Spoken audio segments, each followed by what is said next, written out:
종종 부부싸움 할 때가 있지 않습니까?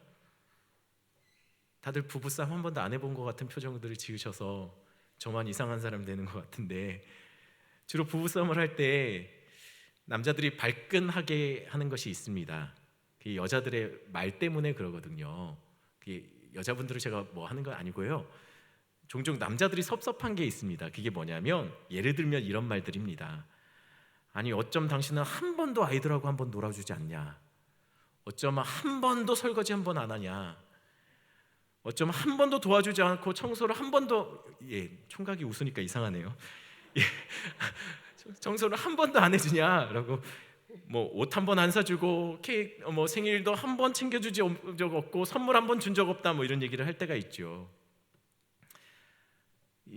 한 번도 안 해줬겠습니까? 이 말에 사실 남자들이 좀 섭섭할 때가 있습니다. 정말 한 번도 안 해본 거는 아니거든요. 그렇다고 시시콜콜 언제 내가 이거 했는데 하면 되게 쪼잔하게 느껴지지 않습니까? 그래서 그렇다고 해서 그냥 인정하고 넘어가기는 좀 억울한 면도 있고, 사실 뭐 남 얘기하는 것 같지만 저도 그랬던 경험들이 있습니다. 처음에는 아니, 이 사람이 왜 그러나, 정말 한 번도 안 했나 내가 설거지를, 이런 생각을 했죠. 그런데 알고 봤더니 다른 친구들과 이야기를 하면서 느낀 것은 뭐냐면, 그냥 여자분들의 섭섭함의 표현인 거예요. 정말 한 번도 안 한 것이 아니라 너무 섭섭하다라는 얘기죠. 그냥 내 마음이 속상하다는 이야기를 그렇게 표현하는 것이죠. 어찌되었던 결론은 그겁니다. 집사람은 저를 굉장히 좋은 남편으로 생각합니다. 저는 그렇게 믿습니다. 하지만 섭섭할 때도 있는 것이죠. 이 말을 쓸데없이 하는 이유가 있습니다. 잊지 말아야 됩니다. 기억력이 좋아야 저 사람이 좋은 남편이다, 저 사람이 좋은 아내다라는 것을 알 수 있는 것이죠. 이렇게 섭섭한 지금 이 순간은 섭섭할지 모르지만 이전에 잘해줬던 그것들을 기억해야 좋은 사람이다, 좋은 배우자라는 걸 서로 알 수 있다는 것입니다. 아이들도 종종 그럴 때가 있습니다. 아이가 좀 잘못을 해서 매를 들었는데 당장 매 맞은 것만 생각해서 참 아빠 섭섭해, 이런 마음을 품고 있으면 섭섭한 아빠가 된 것이죠. 하지만 이전에 얼마나 잘해줬는데 그거 한번 혼냈다고 그러면 안 된다는 겁니다. 여러분, 기억해야 나쁜 것만 말고 좋은 것도 기억해야 우리는 그 사람이 얼마나 나에게 중요한 존재였는지, 소중한 사람이었는지 알 수 있는 겁니다. 이스라엘 안에 특별한 능력이 있습니다. 그것은 어떤 것이냐면, 아무리 놀라운 능력을 봐도, 아무리 특별한 하나님의 섭리, 하나님의 인도하심, 역사하심을 경험해도 다 까먹어 버린다는 거예요. 혹시 내 머릿속에 지우개라는 영화 보신 적이 있나요? 많이, 이렇게 고개 끄덕이신 분들은 아마 40대를 넘어가신 분들일 겁니다. 내 머릿속에 지우개는 2004년에 개봉된 영화입니다. 정우성, 손예진이라는 배우가 나오는 영화인데 사실 저도 보지 못했습니다. 근데 참 제목이 인상적이어서 설교를 준비하면서 내용이 어떤지를 한번 찾아봤어요. 내용은 이렇습니다. 내용은 뻔합니다. 남자와 여자가 만나서 사랑해서 결혼한 이야기예요. 특별할 거 없죠. 근데 여기에 특별한 사건이 들어갑니다. 그게 뭐냐면, 여주인공이 아주 건망증이 심한 거예요. 결혼하기 전에는 그냥 건망증이 심한 정도라고 생각했죠. 그런데 결혼하고 나니 점점 건망증이 더 심해지는 겁니다. 그래서 여주인공이 결국 병원을 찾게 돼요. 그리고 진단을 받기를 알츠하이머 병에 걸렸다라는 진단을 받게 됩니다. 그리고 여자가 집에 들어와요. 그리고 남편에게 이렇게 말해요. 멋진, 참 기억에 남는 대사일 겁니다. 여보, 내 머릿속에 지우개가 있대. 이 영화는 이후에 이 여주인공이 점점 그 머릿속에 기억이 상실되어져 가는 것을 굉장히 비극적으로, 그것에 초점을 맞춰서 이야기가 진행됩니다. 어떻게 하든 사랑하는 사람과의 그 추억을 잊지 않으려고 붙잡고 싶어서 노력하는 여인의 이야기. 남자도 어찌됐든 간에 그 여인과의 그 좋은 추억을 계속 되살리게 하기 위해서 추억의 장소들을 계속 찾아가면서 그 기억을 붙잡으려고 합니다. 그런데 급기야는 여자는 남편에 대한 기억마저도 가물가물해져요. 그리고 무슨 일도 벌어지냐면, 예전에 교제했던 전 남자친구, 그 남자친구와 아직도 자기가 여전히 교제하는 줄 아는 거예요. 남편이 있는데도 불구하고 이 전 남자친구도 이미 유부남이 됐음에도 불구하고 이전에 자기와 굉장히 사랑했던 그때 그 시간으로 돌아가서 아직도 자기가 연애하고 있는 걸로 생각하고 굉장히 여러 가지 이렇게 애정 표현을 하는 거죠. 그 장면을 남편이 보고 순간 남편이 화가 나서 전 남자친구를 때려 눕힙니다. 그 장면을 보고 여자가 충격을 받아요. 지금 남편과 전 남자친구, 이게 어떻게 된 거지? 하면서 결국은 그 자리를 뛰쳐나갑니다. 그리고 아무도 찾을 수 없는 곳에 숨어버립니다. 어디에 숨었냐면 나중에 수소문 끝에 강원도의 한 요양병원에 여자가 숨어 들어갔다는 거, 그곳에서 지내고 있다는 소식을 듣고 남편이 찾아가요. 그리고 남편을 봤음에도 불구하고 여자는 남편을 기억하지 못합니다. 그리고 남자는 여자를 옆에 차에 태우고 드라이브를 멋지게 하는 거죠. 그 하는 도중에 여자가 잠깐 남편과의 기억을 되살립니다. 그리고 영화가 끝나요. 여러분, 이스라엘 사람들의 머릿속에도 지우개가 있습니다. 분명 하나님이 그들에게 베푸신 사랑 고백이 많습니다. 하나님은 이스라엘을 위해서 10가지 재앙을 애굽에 쳤죠. 10가지 재앙을 행하셔서 홍해를 가르시게 했어요. 반석을 깨서 생수를 내게 해주셨습니다. 이 모든 것이 사실 알고 보면 하나님이 이스라엘에게 내가 너희들 얼마나 사랑하는지 알겠지 애정 표현이었어요. 사랑하신다는 사랑 고백이었죠.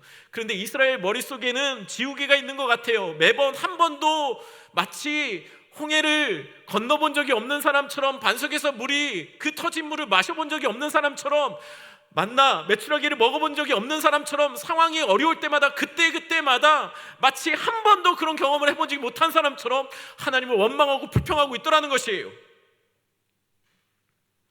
그들의 관심 속에는 하나님이 없나 봐요. 그리고 급기야는 그들이 원망하며 말하기를 이전이 나았대요. 마치 옛 애인처럼 애굽에서 섬기던 그 우상들이 좋았대요. 그 삶이 좋았대요. 그래서 우상을 만들고 이전처럼 돌아가려고 하는 그들의 모습을 보게 되더라는 것이에요. 이스라엘이 가진 특별한 능력은 하나님의 사랑과 그들을 위해서 하나님이 행하셨던 그 놀라운 능력들, 그 사랑 고백들을 금방 잊어버리는 알츠하이머 병에 걸린 손혜진과 같다라는 것이에요. 기억력이 나쁜 사람들이죠. 남 이야기 할 것 없습니다. 우리는 어떻습니까? 여러분도 어떠신가요? 여러분들은 기억력이 좋으신가요? 하나님이 여러분들에게 어떤 분이십니까? 하나님이 여러분들에게 어떻게 행하여 주셨나요? 여러분은 어떤 과정을 통해서 예수님을 믿게 되었나요? 저는 생각해보면 참 하나님 믿을 수 없는 사람이었는데, 저는 사람도 잘 못 믿고 의심도 많고 제 안에 불신이 많았던 사람이에요. 제가 이전에도 한번 얘기했던 것 같은데, 보이스피싱 하는 사람이 저 같은 사람만 있었으면 아마 보이스피싱은 아마 다 망했을 거예요. 저는 사람을 잘 못 믿어요. 지금은 아니지만. 그런데도 불구하고 제가 성경 말씀이 믿어져요. 태초에 하나님의 말씀으로 천지를 창조하신 것이 믿어져요. 홍해가 갈라진 것이 믿어져요. 여리고가 무너진 게 믿어져요. 가만히 생각해보면 이게 내가 믿은 게 아니더라고요. 하나님이 믿을 수밖에 없게 저를 몰고 가셨어요. 지나가 보면 하나님이 기가 막힌 과정을 통해서 저를 불러주셨더라는 것이에요. 믿을 수밖에 없게 만들어 가시더라는 것이에요. 우리는 정말 돌이켜보면, 우리가 믿는 것을 어떻게 믿었는지를 돌이켜보면 하나님이 우리를 믿을 수밖에 없게 만들어 가셨다는 것이에요. 하나님은 기가 막히게 우리를 마치 세상에 하나만 있는 것처럼 꼭 집어서 예수님 믿는 사람으로 만들어 가셨다는 것이에요. 물론 때로는 하나님은 우리를 고난으로 다루시기도 합니다. 하지만 저의 경우는 고난을 거칠 때마다 하나님 도대체 왜 나한테 이러십니까? 이해할 수 없는 그래서 묻고 되묻고 따지듯이 말한 적이 많이 있지요. 그런데 지나고 보면 그마저도 은혜더라는 것이에요. 그 과정을 통해서 내가 하나님을 더 깊이 알게 되더라는 것이죠. 지나고 보면. 그래서 때로는 어려움이 있을 때마다 늘 머릿속에 우리가 기억해야 될 것은 이전에도 그러셨는데 이 또한 지나가리라. 지나고 보면 알게 되리. 이것 또한 우리 주님이 우리를 얼마나 사랑하시는지 애정 표현이셨다는 것을 지나고 보면 그때는 알겠지 라는 마음이라는 것이죠. 기억하셔야 됩니다. 기억이 안 되면 묵상하셔야 돼요. 시험 공부할 때 아이들이 중요한 것에 빨간색을 칠하고 형광펜으로 칠하고 공부 잘하는 아이들은 보면은 형광펜이 색색 다 있어요. 저같이 공부를 잘 못하던 아이들은 그냥 샤프 하나만 갖고 열심히 공부했는데 바닥이 구멍이 뚫릴 때까지 계속 치고 또 지우고 외우고 연삭법을 생각해서 그렇게 하나님이 여러분들에게 행하신 말씀에 나타난 그 은혜들을 묵상하고 기억하셔야 합니다. 감사할 것은 감사하시고 허투루 넘어가시면 안 된다는 것이에요. 자, 이스라엘이 광야를 지났습니다. 이제 광야의 삶이 끝나고 요단만 건너가면 꿈에도 그리던 그 약속의 땅 가나안 땅에 입성하게 되는 거예요. 그런데 문제가 생겼습니다. 요단강이 넘실거리고 있어요. 요단강이 홍수를 맞은 듯 요단강이 거세게 물살을 일으키며 흘러가고 있더라는 것이에요. 이제 어떻게 하면 되겠습니까? 배를 만들면 될까요? 아니면 얕은 곳을 찾아서 건너갈까요? 그런데 갑자기 여호수아가 이렇게 외칩니다. 자, 법궤부터 앞으로! 아니, 이게 무슨 소리입니까? 법궤부터 앞으로라니요. 법궤는 소중하지 않습니까? 근데 법궤를 앞장 세워서 물속으로 들어가라는 것이에요. 이게 제정신입니까? 앞에 물인데 말도 안 되는 얘기죠. 다 물에 빠져 죽으라는 이야기입니다. 가축들은 어떻게 할까요? 여자들은요? 그러면 아이들은 또 어떻게 합니까? 물이 어떻게 갈라지든지 해야지. 물은 넘실대고 있는데 법궤부터 처벅 강으로 들어가고 있더라는 것이에요. 이게 아무리 봐도 정말 대책 없이 여호수아가 명령을 내린 것이죠. 그런데 더 이상한 것은 사람들이 전부 다 정신없는 사람들처럼 그 법궤를 따라서 물속으로 들어가고 있더라는 것이에요. 따라가고 있더라는 것이에요. 마치 단체로 죽으러 들어가는 것 같지요. 그런데 잊지 마십시오. 믿음은 기억력입니다. 여호수아가 기억하는 것이 있었습니다. 그리고 이스라엘 백성들이 기억하는 것이 있습니다. 그게 뭐냐면 홍해도 갈라졌는데 요단강이야. 그리고 또 여호수아 1장 2절부터 3절까지 이렇게 말씀하셨어요. 같이 읽습니다. 시작. 내가 모세에게 말한 바와 같이 너희 발바닥으로 밟는 곳을 모두 내가 너에게 주었으니. 약속에 대한 기억입니다. 하나님께서 밟는 땅 모두를 주겠다라고 약속하셨어요. 그런데 문제는 요단강으로 사람들이 이동하는데 물이 계속 흘러가고 있더라는 것이에요. 멈추지 않았어요. 요단에 가까워지면 가까워질수록 물소리는 더 실제적으로 들리기 시작했죠. 생생하게 오더라는 것이에요. 여러분, 그런데 언약궤를 메고 있는 제사장들이 발을 물속에 들여놓습니다. 처음에 성경이 분명히 말합니다. 물에 발이 빠졌다고요. 대개 이런 경우면 이전에 이스라엘 같으면 아마 이런 난리가 없었을 겁니다. 또 죽으라고 우리를 왜. 이스라엘 백성들 분명히 그러고도 남을 민족이었습니다. 아마도 제사장들 향해 빨리 언약궤 베고 빨리 나와, 거기서 나와, 그러다 죽어 막 그랬을 거예요. 그래야 정상입니다. 그런데 물에 잠기는데도 언약궤는 계속 물속으로 들어가고 백성들은 그 뒤를 따라 같이 들어가고 있더라는 것이에요. 그러자 놀라운 일이 벌어집니다. 넘실대던 요단강이 끊겨서 멈춰선 겁니다. 물이 멈춘 거예요. 상식적이지 않은 일이 일어난 것이죠. 있을 수 없는 일, 한 번도 기대해 본 적도 없는 일들이 일어난 거예요. 하지만 더 중요한 메시지는 지금부터입니다. 하나님이 요단 가운데서 한 지파당 하나씩 한 사람이 대표를 세워서 돌 하나씩 취하라고 얘기하고 있어요. 돌을 하나씩, 그 요단 밑바닥에서 돌을 하나씩 취하라고 이야기합니다. 요단강을 건너면서 각 지파별로 돌 하나씩 취해 그 돌을 가나안 땅에 들어갔을 때 처음 첫날 밤 잠을 자는 그곳에 그것을 세워서 기념비로 놓으라고 성경에 이야기하고 있어요. 여러분, 누구나 볼 수 있는 곳에 돌 하나 들어서 거기다 세워놓습니다. 12개를요. 가나안 땅 처음 발 밟고 들어가서 잠을 자는 그 진친 곳에, 누구나 보이는 곳에 돌을 12개, 각각 하나씩 12개를 갖다 놓으라고 합니다. 여러분, 이게 기념비가 될까요? 여러분, 한 사람이 돌 하나씩 들고 오면, 그것을 세우면 12개의 돌을 놓으면 그게 기념비가 될까요? 여러분, 혹시 여러분들은 돌을 줍는다고 생각하면 얼마나 것까지 들고 올 수 있습니까?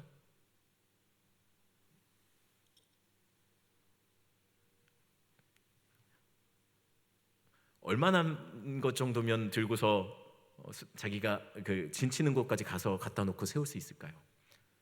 사람 머리만한 정도 너무 작은가요? 그런데 더 큰 거는 좀 그렇지 않습니까? 고생스럽잖아요. 허리 조심하라고, 예, 이건 아니지 않습니까? 사람 머리 정도만한 거 정도 들면 무리한 거 아닙니까?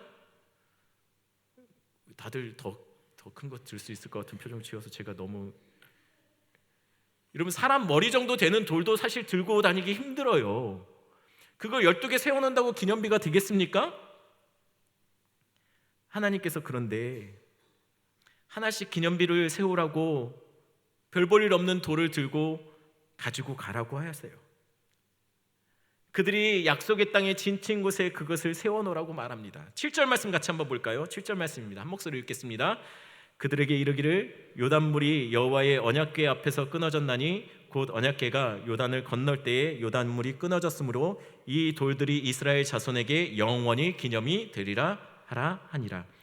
그런데 이 별 볼 일 없는 돌무더기를 영원한 기념으로 삼는다라고 얘기하고 있어요. 기념비 왜 세웁니까? 여러분, 기념비 왜 세우죠? 기억하기 위해서입니다. 잊지 말자는 것이죠. 이 기념비가 되는 돌들을 볼 때마다 기억하라는 것이에요. 잊지 말아야 될 것이 있다는 것이에요. 그것이 무엇입니까? 본문에 분명히 나옵니다. 여호와께서 너희를 위해서 요단을 가르셨다라는, 그것을 기억하라는 것이에요. 하나님이 너희를 위해서 요단의 길을 내어주셨다는 것, 그것 기억하라는 것입니다. 그런데 잊지 말아야 할 것은 언약궤가 요단에 건널 때 물이 끊어진 것, 그 사실이라는 것이에요. 그런데 우리가 놓친 것이 있어요. 이것을 새벽 설교 때 제가 이미 얘기했지만 여러분, 중요한 것이니까 반복해서 얘기합니다. 우리가 놓친 것이 있습니다. 언약궤가 멈춰선 그곳, 제사장들이 언약궤를 들고 요단에 서 있던 그곳에서 취했던 돌 12개, 그래서 가나안 땅에 세워놓은 그 12개의 돌 무더기, 그게 사실은 그것만 취해서 놓여진 게 아니라는 것이에요. 9절 말씀 한번 볼까요? 9절 말씀 한 목소리 읽습니다. 여호수아가 또 요단 가운데 곧 언약궤를 맨 제사장들이 발이 선 곳에 돌 12를 세웠더니 오늘까지 거기에 있더라. 여러분, 가나안 땅에 12개를 세웠죠. 처음 진친 곳에. 하지만 그곳에만 세운 게 아니에요. 두 쌍이었어요. 두 쌍. 지금 언약궤를 맨 제사장들이 발로 밟고 있는 요단강에 서 있는 그 자리에, 그 자리 강바닥 밑바닥에도 12개가 세워졌다는 것이에요. 그러니까 기념비가 각각 가나안 땅, 약속의 땅에도 섰고 요단 강 밑바닥에도 서 있더라는 것이에요. 여러분, 도대체 이것이 무엇을 의미하는 것일까요? 지난주에 제가 강을, 물의 이미지를 얘기할 때 죽음의 이미지라고 얘기했습니다. 여러분 기억하시죠? 발로 밟고 서다라는 것은 당시에 완벽한 승리, 완벽한 정복을 이야기한다라고 얘기했어요. 그래서 죽음의 강을, 물을 언약궤가 발로 밟고 완전히 정복한 상태로 있는 상태, 그 상태라고 말을 했습니다. 그곳에, 다른 곳도 아닙니다. 언약궤가 죽음의 강을 밟고 정복한 그 자리에서 돌을 취하는 거예요. 그래서 12개는 약속의 땅에 세우고 12개는 강 밑바닥에 세우라고 두 세트를 얘기하고 있는 것이에요. 물론 언약궤가 서 있던 강바닥 그 자리에 세워진 12개의 돌은 아무래도 다시 물이 흐르기 시작하면 덮일 겁니다. 흔적도 없이 사라지게 될 거예요. 12개 돌은 수장되는 거죠. 보여지지 않는 것이에요. 그렇다면 도대체 그곳에 세워서 뭘 기념한다는 이야기인지, 도대체 왜 그곳에 그 돌을 세우는지, 그것을 우리가 고민해 봐야 될 것이에요.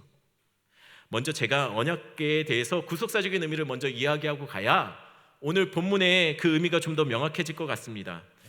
이 돌들을 기념하는 것은 성경은 언약궤에 물이 끊어졌을 때 그곳, 분명히 그곳에서 취했다라고 얘기하고 있어요. 왜 하필 그곳일까? 이것이 언약궤의 구속사적인 의미를 풀어내야 이해가 되는 본문입니다. 여러분, 언약궤가 무엇입니까? 제가 새벽마다 계속 설교하고 있습니다. 언약궤는 하나님의 임재의 상징입니다. 하나님의 영광의 상징이에요. 언약궤를 보면 이스라엘 사람들은 하나님이 우리와 함께 하신다는 것을 언약궤를 보면서 알 수 있었어요. 언약궤를 보면 하나님처럼 그들은 봤다라는 것이에요. 그런데 이미 새벽 설교에도 얘기했던 건데, 언약궤 안에 들어있는 것이 무엇이죠? 세 가지예요. 세 가지. 이게 뭐죠? 언약궤 안에 들어있는 것은 정말 하나님이 우리와 함께 하시는 증거가 될 수 있는 상징물들일까요? 그렇지 않습니다. 언약궤는 세 개가 있는데 뭐냐면 십계명 돌판, 만나를 담은 항아리, 아론의 쌍난 지팡이. 그림이 있죠. 저겁니다. 조금 지루하실 것 같아서 제가 한 가지 그냥 생각나는 거 한번 얘기하면, 여러분 십계명 돌판은 두 개죠. 첫 번째 돌판에 뭐가 기록되어 있죠?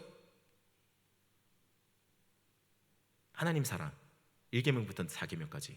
두 번째 돌판은 5계명부터 10계명까지 이웃 사랑에 관한 거. 정말 그렇습니까? 사실은 이러면은요, 어느 그 글자 숫자가 비율이 안 맞아요.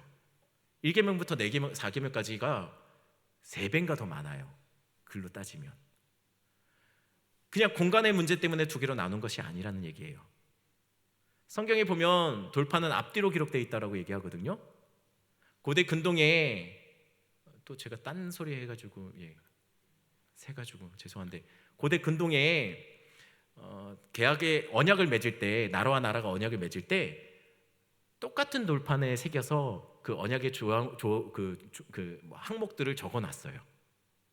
말하자면 우리가 계약을 맺을 때 똑같은 카피본을 가지고 서로 계약해서 나누는 것처럼 똑같은 내용을 담은 돌판을 두 개를, 하나는 저쪽 나라에서, 하나는 이쪽 나라에서 계약 당사자들끼리 가져가서 그것을 어디다 보관했냐면 자기의 신전의 발등상 앞에다가 보관했습니다. 왕이, 그 신이 우리의 이 언약의 증인되어 달라는 하나의 요청이죠.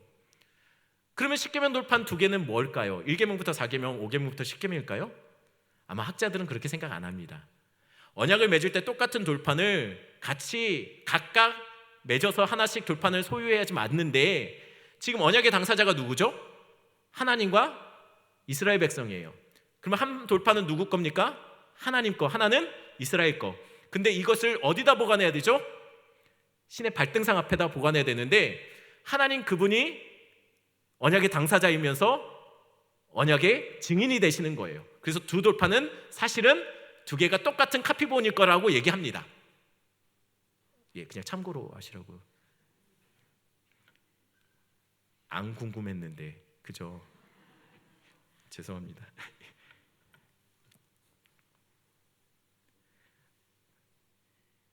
세 가지가 다 들어갔습니다. 세 가지가 사실은 사람들은 이 세 가지를 예수 그리스도의 상징이라고 얘기하기도 합니다. 만나를 하늘에서 내린 하늘의 양식, 진리를 상징하는 것이고, 십계명을 우리의 길을 인도하는 하나의 길, 기준이 된다라고 생각하고, 아론의 쌍난 지팡이는 죽은 것 같은 그 나무떼기에서 싹이 났으니 생명이라고 말을 해서 예수님이 자신을 내가 길이요 진리요 생명이라고 했으니 아마 이 세 가지가 예수 그리스도를 상징하는 거 아니냐라고 해석하는 사람도 있습니다. 뭐 그럴 수도 있을 거라고 생각합니다. 그러나 정말 언약궤에 있는 것이 우리가 생각하는 것처럼 좋은 의미로만 쓰이는 것이 맞느냐라는 것이죠. 재미있게도 이 세 가지 상징물들은요, 그 안에 있는 성물들은 사실은 이스라엘 백성들이 반역하고 우상 숭배하고 하나님께 불순종했던 그것들의 상징이에요. 첫 번째 십계명 한번 얘기해 볼까요? 사실은 십계명은 첫 번째 돌판이 아니었습니다. 처음 모세가 가지고 온 돌판은 이미 깨어졌죠. 같이 말씀 한번 보겠습니다. 출애굽기 32장 한 목소리 한번 읽어볼까요? 시작. 모세가 이르되 이는 승전가도 아니요 패하여 부르짖는 소리도 아니라 내가 듣기에는 노래하는 소리로다 하고 진에 가까이 이르러 그 송아지와 그 춤추는 것을 보고 크게 노하여 손에서 그 판들을 산 아래로 던져 깨뜨리니라.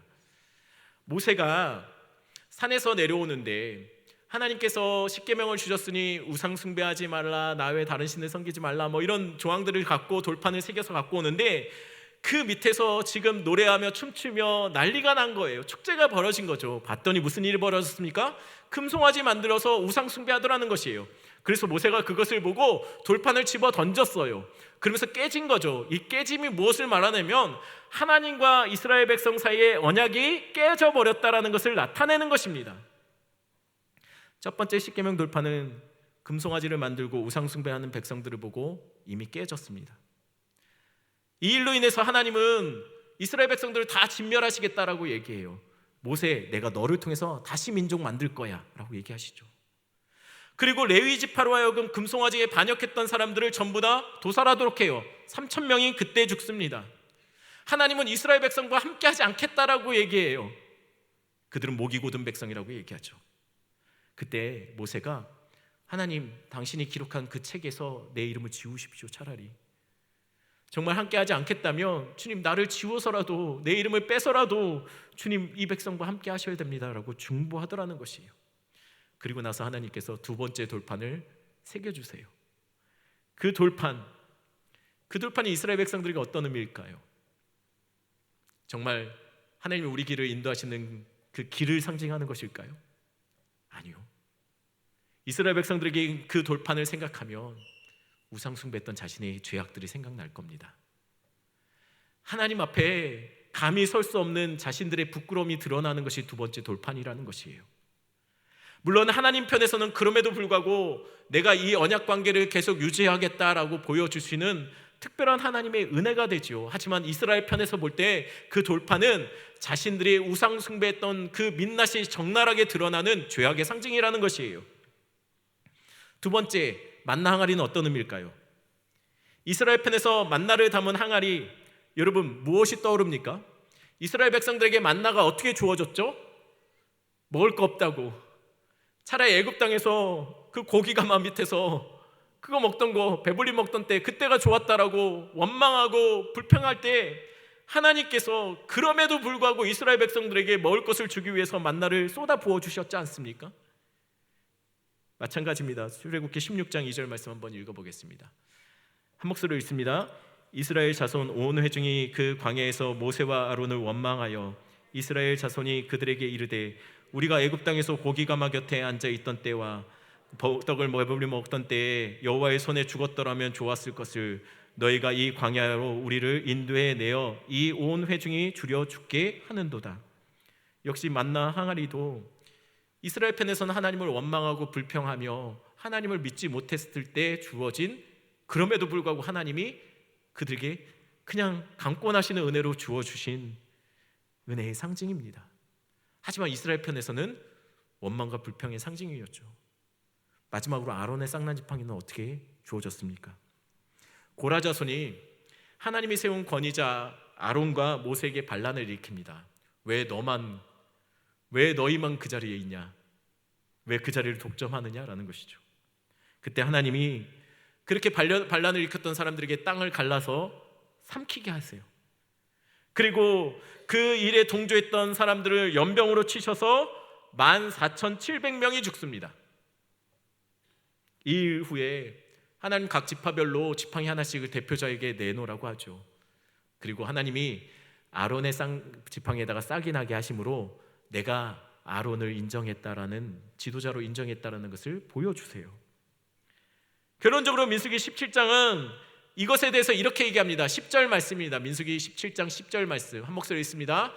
여호와께서 또 모세에게 이르시되 아론의 지팡이는 증거궤 앞으로 도로 가져다가 거기 간직하여 반역자에 대한 표징이 되게 하여 그들로 내게 대한 원망을 그치고 죽지 않게 할지니라. 성경은 분명히 말합니다. 아론의 쌍난지팡이는 생명의 상징이 아니고 기적의 상징이 아니고 반역자에 대한 표징이라고 이야기하고 있어요. 즉 언약궤에 들어간 세 가지는 하나님 편에서 보면 이스라엘의 죄악에도 불구하고 하나님이 그들에게 여전히 함께 하시겠다는 하나의 은혜의 상징이죠. 그러나 이스라엘 편에서 보면 이 세 가지 성물은 우상 숭배, 원망과 불평, 그리고 반역이 떠오르게 하는 상징물들이라는 것이에요. 언약궤는 하나님이 이스라엘과 함께 하신다는 하나님의 임재의 상징이라고 했습니다. 그런데 놀랍게도 언약궤 안에 들어있는 이 세 가지 성물은 도저히 하나님이 이스라엘 백성과 함께하지 못하는 이유들이 들어있는 거예요.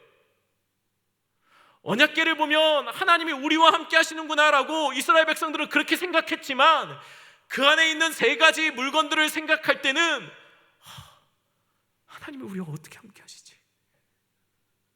우리가 이런데도 이렇게 우상 숭배하고 이렇게 원망불평하고 이렇게 하나님 앞에 반역하는 우리인데 하나님이 정말 우리와 함께 하실까라고 생각이 들 수밖에 없는 그것들로 가득 채워진 게 바로 이 언약궤 안에 들어있는 것이라는 것이에요.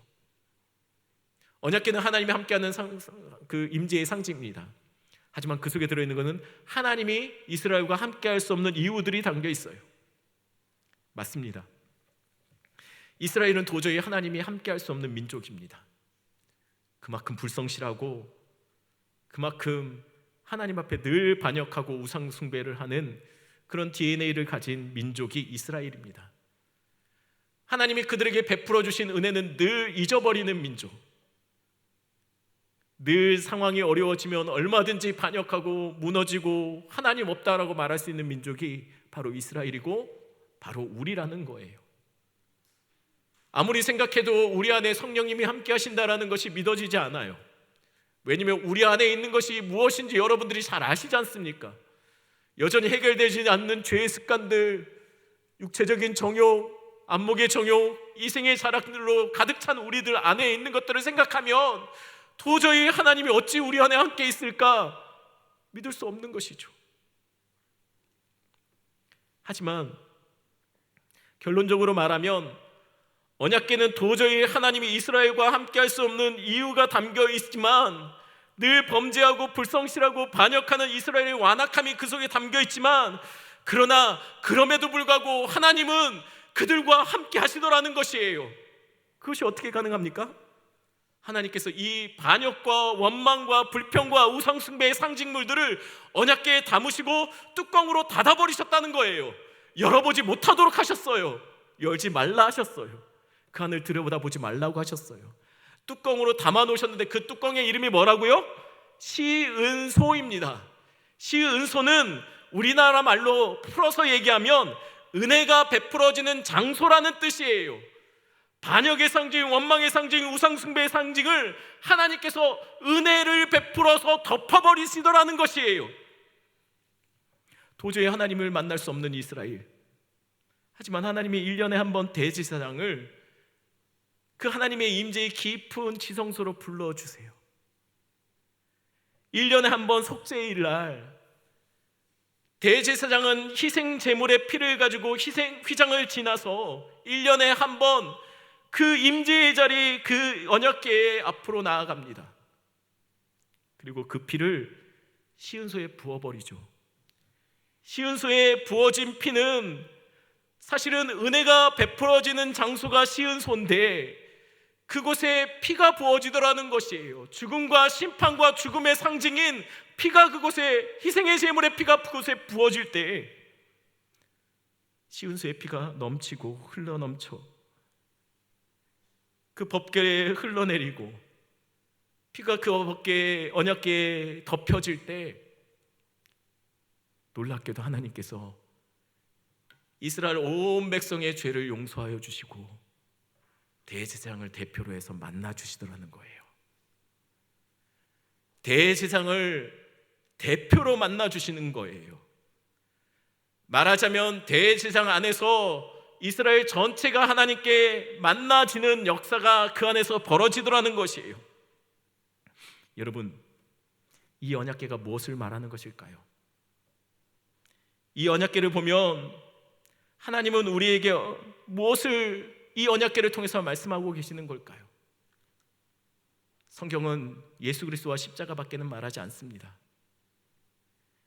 바로 이 시은소, 이 언약궤는 희생의 제물의 피가 부어질 때 하나님이 그 백성을 용서하시고 제사장을 만나주시는 그 은혜가 베풀어지는 이곳, 바로 십자가입니다. 우리는 십자가는 그때 당시 사람들에게 흉악한 죄인들의 사형틀이었죠.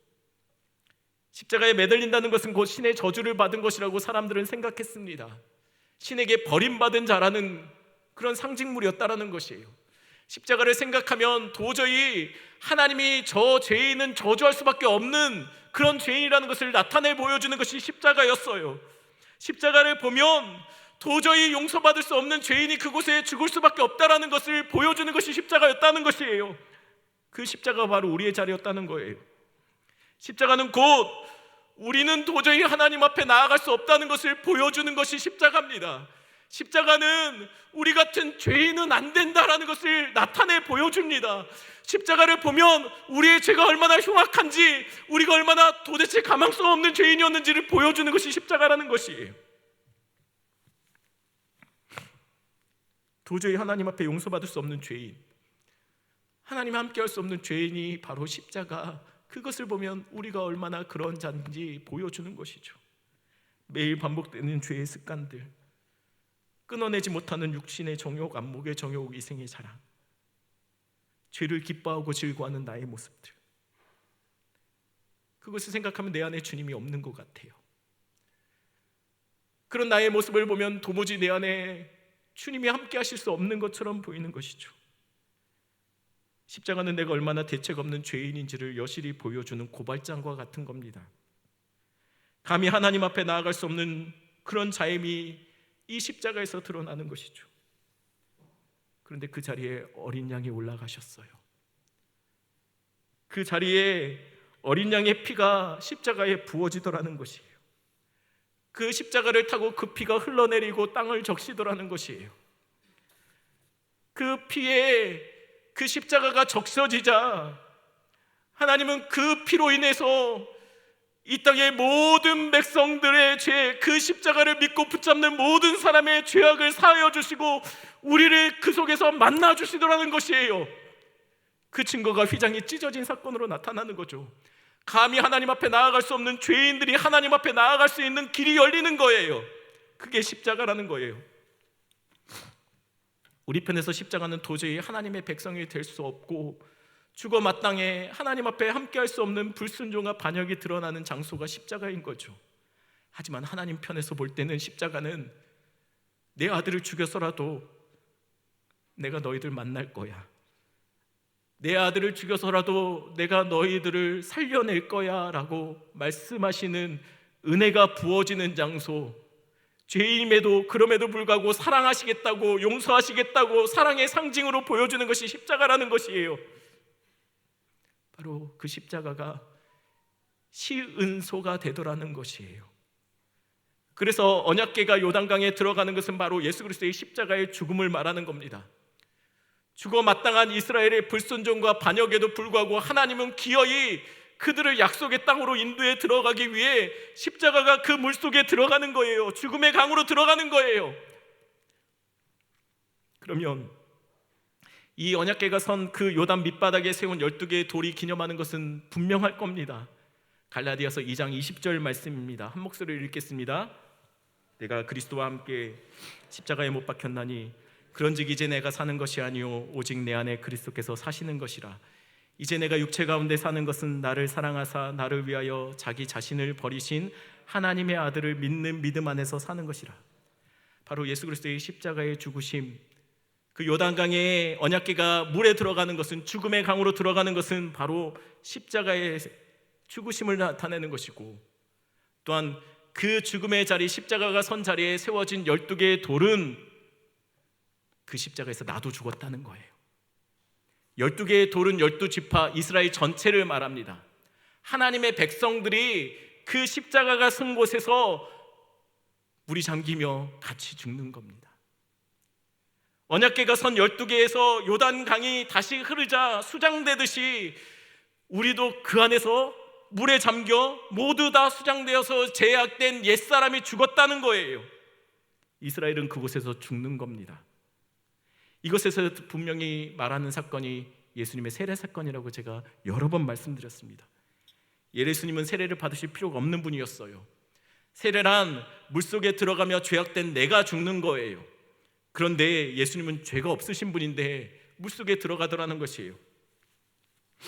바로 십자가에서 그분이 죽어서 우리의 죄를 짊어지고 세상의 죄를 짊어지고 어린 양으로서 그분이 십자가의 죽음에 들어가심으로 우리가 그 자리에서 같이 죽는 겁니다. 죄인 되었던 옛사람이 그곳에서 죽는 거예요. 그게 바로 십자가 언약궤가 발로 섰던 그 자리에 세워졌던 12개의 돌인 거죠. 그러면 이제 다른 하나의 돌들을 이야기할 때가 된 것 같습니다.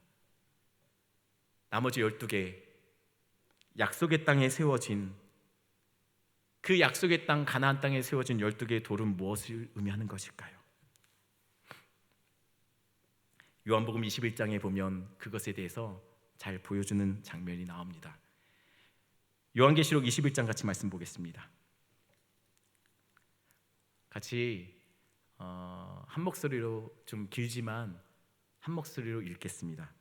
크고 높은 성곽이 있고 12문이 있는데 문에 12천사가 있고 그 문들 위에 이름이 썼으니 이스라엘 자손 12지파의 이름이라. 동쪽의 세 문, 북쪽의 세 문, 남쪽의 세 문, 서쪽의 세 문이니 그 성의 성곽에는 12기초석이 있고 그 위에는 어린 양의 12사도의 12 이름이 있더라.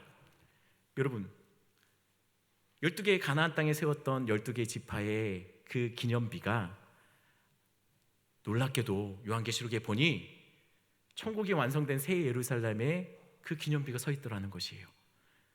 예루살렘에 12개의 문이 있는데 그 문에 12지파의 이름이 적혀 있습니다. 그곳에 12개의 기둥의 기초석이 있는데 그곳에 12사도의 이름이 적혀 있어요. 여러분, 12사도와 12지파의 이름이 적혀 있다는 것은 무엇을 의미하는 것일까요? 신구약의 하나님의 백성들을 말하는 겁니다. 그들이 대표예요. 그러니 결국은 여러분, 12개의 돌이 의미하는 것은 뭘까요? 12개의 강바닥에 있었던 돌은 바로 십자가에서 우리가 죽었다는 의미예요. 하지만 우리는 십자가에서 죽지만 똑같은 그 12개의 그 기념비가 어디에 섭니까? 약속의 땅에 기념되고 있더라는 것이에요. 이 땅에서 십자가를 따라가며 십자가를 붙잡고 예수 그리스도와 함께 죽으면 우리는 약속의 땅에서 영원히 살 수 있다는 것이에요. 우리의 이름이 그곳에 새겨지더라는 것이에요. 죽을 수밖에 없는 죄인, 십자가 밑에서 십자가 붙잡고 이 땅에서 나를 부인하는 사람들은 하나님이 그 땅에서, 약속의 땅에서 영원히 살 수 있는 그 축복을 허락해 주시더라는 것이에요. 맞습니다. 오늘 12개의 강에 있었던 12개의 돌과 약속의 땅에 세워진 그 12개의 돌은 예수 그리스도의 십자가와 부활을 의미합니다. 십자가 부활, 그 부활을 마음속에 품고 잊지 않고 붙잡고 살아가는 자는 이 땅에서 비록 죽지만 하늘나라에서 다시 삽니다. 영원히 살 겁니다. 우리의 이름이, 우리가 바로 그 새 예루살렘의 재료들처럼 그 새 예루살렘을 만들어가는 성전으로서 우리가 드려지더라는 것이에요. 십자가는 우리 편에서 보면 우리의 죄가 얼마나 큰지를 보여주는 흉측한 형벌이죠. 그러나 십자가는 하나님 편에서 보면 그분의 사랑이 얼마나 큰지를 보여주는 사랑 고백이 됩니다. 그러니 잊지 마셔야 합니다. 그러니 기억하셔야 합니다. 그러니 우리 삶 속에서 우리를 위해서 죽으셨던 그 십자가에 나도 죽고, 하지만 천국에서 다시 부활할 거라는 것을 믿고 그 믿음 붙잡고 우리는 삶을 살아야 되는 거예요. 이 땅에서 때로는 억울한 일, 손해보는 일도 많이 있죠. 화가 나죠. 예수님 믿지 않았으면 우리도 한석갈 했던 사람들 아닙니까? 근데 예수님 믿어서 억울하고 속상한 일들 많이 당하고, 그러면서도 불구하고 우리는 십자가에서 죽은 사람처럼 참아내야 되는 거예요. 억울하지만. 하지만 기억해야 될 것이 있습니다. 우리 같은 죄인들을 위해서 아무 죄 없으신 그분이 십자가에서 죽으셨다는 거, 그거 기억할 때 지금 내가 당하는 고난은 아무것도 아니라는 것이에요. 기억하셔야 돼요. 고린도전서 2장 2절 말씀 마지막으로 한번 읽겠습니다. 내가 너희 중에서 예수 그리스도와 그가 십자가에 못 박히신 것 외에는 아무것도 알지 않기로 작정하였다. 사도 바울의 고백입니다. 그리고 우리가 해야 될 고백입니다. 이 땅을 살아가는 동안 여러분, 하나님 앞에 섰을 때 여러분 무슨 말을 하겠습니까? 내가 교회에서 이렇게 봉사했고, 내가 이런 직분이었고, 내가 이렇게 하나님 앞에 드렸고, 내가 이런 일을 했습니다. 여러분, 하나님 앞에 섰을 때 여러분 그런 말 할 수 있을까요? 사도 바울이면 아마 하고 싶은 말 많았을 거예요. 내가 열심히 특심이었고, 바리새인 중에 바리새인이었고, 히브리인 중에 히브리였고, 내가 평생 주를 위해서 살았습니다.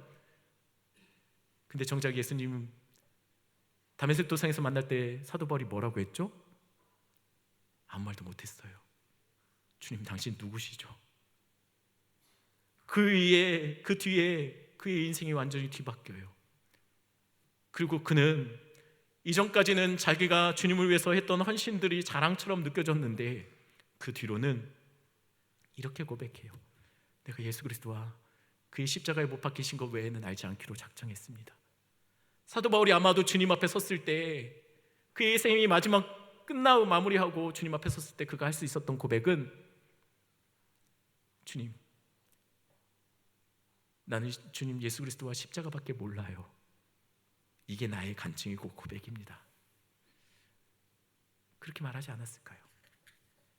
이 시간 같이 말씀 생각하면서 한번 기도하는 시간을 가졌으면 좋겠습니다.